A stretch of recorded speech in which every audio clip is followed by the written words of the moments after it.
Welcome, everyone, to the Soul Tribe podcast. I'm Aunty Charmaine, where we value community, connection, devotion, herbalism, and all the other amazing things that brought our grandmothers together. We're keeping the traditions, and we are so excited to have you here with us. Hey, Soul Tribe, it's Auntie here. So, we are here for another lovely Soul Tribe podcast episode. In this episode, we are talking about peace ain't passive, it's how you protect your energy. So, what does that mean exactly? As I've gotten older, I have learned to acquire a taste for peace and stillness. When I was younger, it was all about, oh no, she didn't. Oh no, he said. Oh, all of the things that come with the adrenaline, that come with the need to feel as though I am protecting myself by being aggressive. All of the things that I thought I was doing to protect my peace. And I realized that as I exited my 30s, there was something about being tired. And I'm telling you, I mean, good and tired. More and more, I realized that I had to be assertive because that was my natural nature, but I had to do it in a way that did not belittle the person that I was talking to, and it did not degrade how I felt. So, more and more, I have learned the art of silence. Yes, the art of silence being my reaction. I have learned that it is better to say nothing that can destroy feelings, can bring harm energetically, emotionally, create karmic cycles that you have to clean up. It was better for me to simply sit in my silence. So no longer did I allow myself to worry about what I couldn't change. I only focused on what I could. I no longer allowed myself to lose my temper over the most trivial things that had no real relevance or importance. I understood that now I needed to have a select few of friends and really good quality friends that I could rely on and trust and who could rely on me. So it really had me thinking one day, okay, what are the ways, Charmaine, that you have felt like your peace was violated? And in what way did that look like? So there were times when I would engage in conversations with people who I truly love and adored and still do. And it was always one negative conversation after the other, after the other. There was never real progress moving in their lives. And I realized that I may have been the problem in the progress. So, how do you become the problem if you're the one trying to push people into being the better version of themselves? If you realize that you're pouring into the cups of those who you love and they're not getting full, you were not meant to be their teacher. If you find yourself put in a position where you're constantly repeating what you said over and over again, you're being ignored, you're not filling the cup. So you're taking from your cup and you're pouring it onto the floor. And that was when I realized the value of peace. So, how did I gain the peace in these kinds of situations? I literally went radio silence. Radio silence. Why? Because silence was the better option for me. Silence was the option that allowed me to express my discomfort, but also remove myself from what I felt no longer had an opportunity to grow under the sun that I was pouring onto it. I realized that I wasn't meant to be everybody's teacher, and that was okay too. But I also realized that I owed myself a great loyalty and allegiance, and I could not allow myself to be bogged down with what no longer was mine to carry. So, ways that I protect my peace now, I understand now that change doesn't come without discomfort. So, I'm okay with having uncomfortable conversations as long as they lead to some kind of a reasonable outcome. And when I realized that I cannot bring about the kind of positive change that is needed for a situation to grow healthy in my life, I have to prune the trees that are not growing.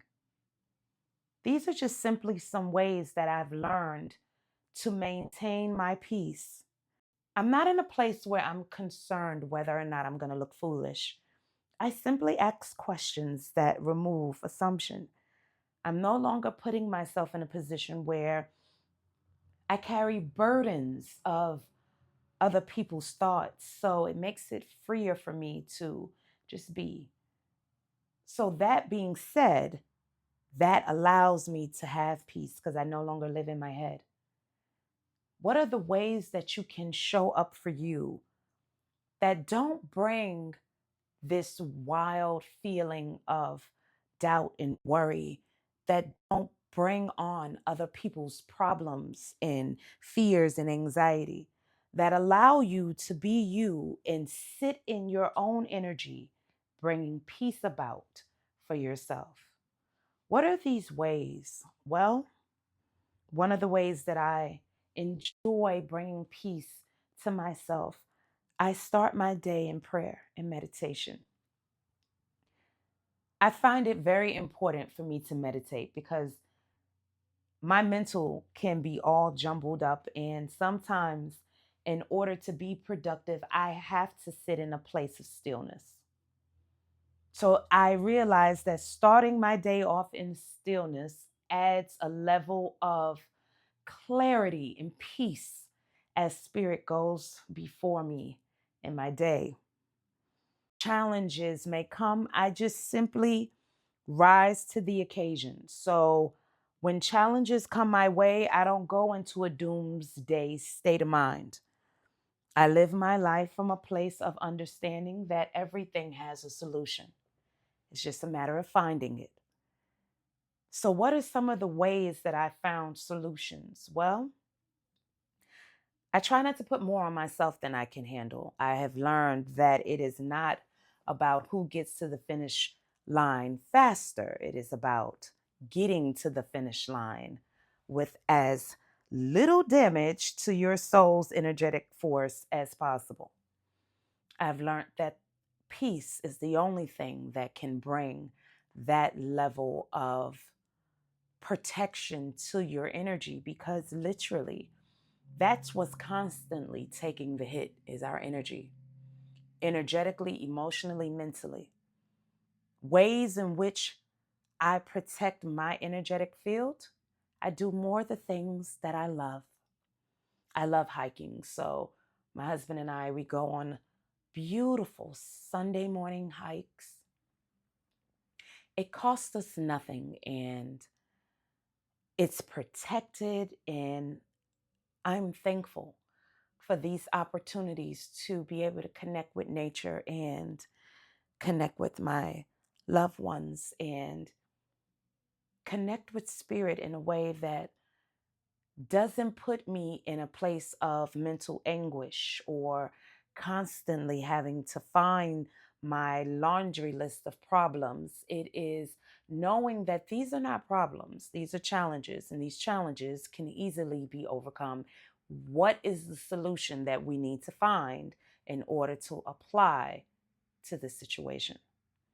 So, always having an attitude that there is always some way to fix what is broken, and understand what is broken may need to be broken in order for it to be fixed.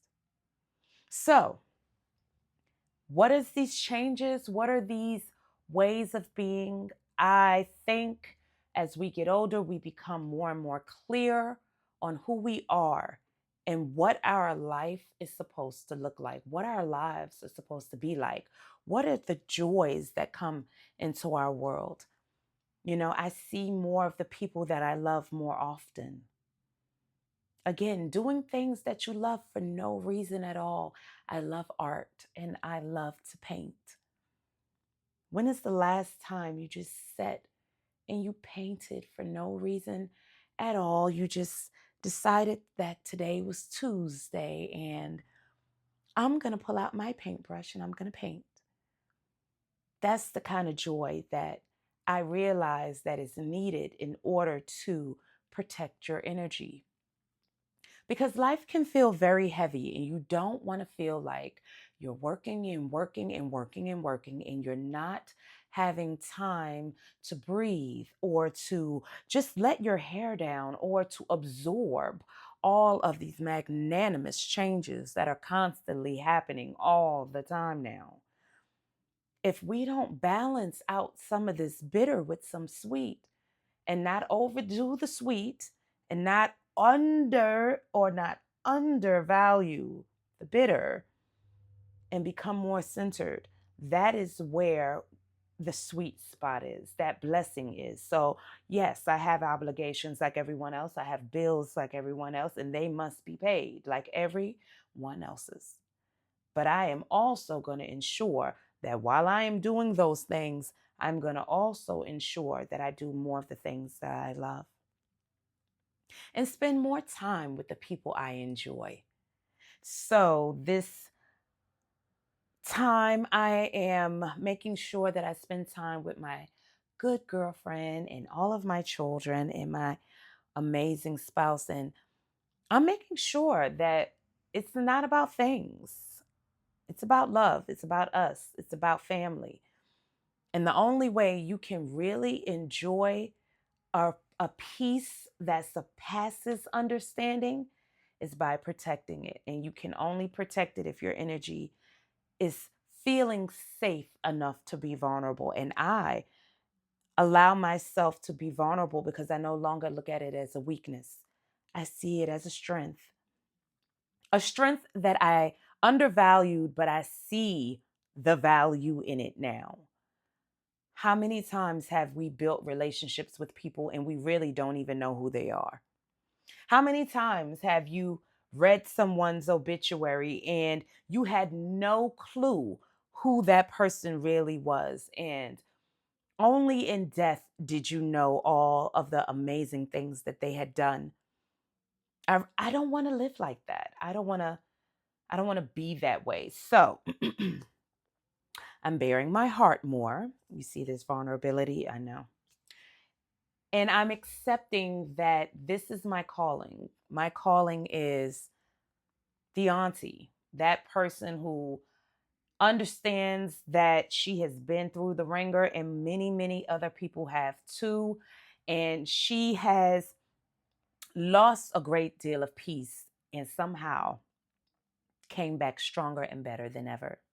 And I am thankful and grateful for the many opportunities when I lost my sense of peace because it led me to ways of coping with gaining my peace back. The worst feeling in the world is to feel like you're helpless. That is the absolute worst feeling in the absolute world. And I realized that that was my spiritual power, the ability to find solutions. In a world where there is so many problems, we have to be the orchestrator of solutions. So one of the solutions that I created for myself was from 7 a.m. to 7 p.m. are the hours in which people can get a hold to me that are in my inner circle. After 7 p.m. at night, my phone does not ring because I have to allow myself downtime to function.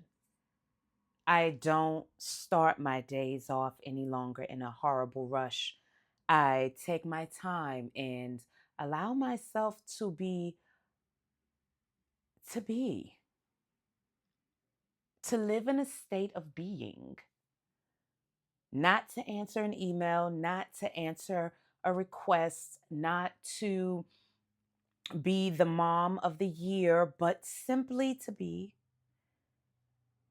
where no one else exists in the world but me and the infinite source. And so, no, I am not a religious person. I am extraordinarily spiritual. And the difference between the peace you get in religion and the peace you get in spirituality, you have to apply science to spirituality, meaning if you experience something, you analyze what the experience was, the part you played in the experience, and what there is to gain from that experience. That which is to gain from the experience is the lesson that you learn. That lesson that you learn will either keep you from repeating that situation or acknowledging that lesson learned, but doing nothing with it. That's where the choices come in. And if you choose to not engage in such an experience again, that's when you reap the harvest of the laurels. So I've learned to ignore a great deal of negativity, and I've also learned not to be so sensitive and place my hat on people's words so heavily. I respect the fact that everyone has an opinion, and their opinion is just that, it's an opinion. And it doesn't make me and it doesn't break me and it doesn't make them wrong and it doesn't make me right. It just simply is. And that's okay with me. It doesn't have to have any more definition to it. It doesn't have to be found in the thesaurus. I don't need to find it on Mount Shasta. I just simply need to experience whatever that is, learn the lesson, gain the laurel. Understanding leads to the blessing. That is how I've learned that these things can work. And so choosing peace, it protects my energy. It protects my energy from people who are trying to squander my energy and theirs. Putting healthy boundaries on what is socially acceptable in my life, within my cipher, to be in my existence. And knowing that it is okay to have standards for people who are in your life. The biggest mistake I ever did or ever had was allowing everyone to have access to me, because I put no value on that. But once I realized my worth, my value, I understood the importance of protecting my energetic field and who came in and out of it. So, understanding the value that you hold really does lead to the value that you have. So, when you have people in your life who squander your time and squander your resources, that is also you squandering your time and resources, because you're lending it to someone who does not appreciate it. So, I've also learned not to pour my value onto the floor to people who could never appreciate it. I've also learned the importance of keeping a space between a person's need and a person's desire to bring about their own needs being met. So, not trying to fix the problem for people that I love, but leaving space in prayer, meditation, energetic pull, and energy, encouraging, empowering words and messages to really keep that field for them and let them do the work. All of these are wonderful ways that I've learned that peace is an actual action that must be instituted and actively sought after and actively applied. So no longer when things get me upset do I think of the worst possible way to indulge in an activity or thought or words that are going to obliterate people. I am now thinking of ways to use these words to empower you to think outside of your stupidity. And when I realize I can't do that, I exit your space in order to give you space to grow into the next version of you. I had to literally do that with myself. I had to literally get down to bare naked and really confront all of the things and the people that I have allowed in my space to take up space that were pulling from this space and not adding. So keep that in mind of your worth, your value, and how you want to share that. Make sure you're sharing it with those who can truly appreciate it. These are all of the changes and the challenges that I realized that were very important for me to go through because I had spent so much time in a place where I was willing to sacrifice who I really was in order to appease and make other people comfortable. And when I realized that was going against the very peace that I had sought after, that I had desired, that I needed, oh no. Then the responses became more clear, the measures became more applicable, and the understanding of why I'm doing the things I'm doing became more pure. I encourage you, Soul Tribe, to really see within yourself what are the things that you really need to change, and what are some of the ways that you really need to show up in the world. These are all of the ways that are going to develop you and grow you into an amazing and far better version of yourself. I hope this has filled your cups. Peace and love, y'all. I'm Aunty Charmaine, and I am a constant reminder to our tribe to connect mind, body, and soul as we talk everything spirituality, everything herbalism, and all amazing things in between. I am the auntie of the community. Peace and love, y'all. This is SoulTribe.media, where your spiritual journey comes alive. A media movement rooted in empowerment, enlightenment, and elevation. Join me for a day in the life with Auntie as I bring you along on these sacred journeys and gaining everyday wisdom. Read our latest publication at OK Universe I Hear You as we keep it real, tell the truth, and go through our healing with real talk. Listen in on the latest Soul Tribe podcast episode as we give voice to spiritual growth and divine timing. Read the latest publication of BNP Chronicles as we talk all things astrology, numerology, holistic wellness, and mindful practices. Come and sit with us as we have Sunday morning messages with Auntie, as we talk enlightenment, one auntie to one niece or nephew. Join us for our TikTok live show with me, Aunty Charmaine, as we build that sacred community in motion, one amazing conversation at a time. Let me explain something to you, sweetheart. You have entered an amazing space that is going to keep you full and get you the enlightenment that you're seeking. Welcome to Soul Tribe Media.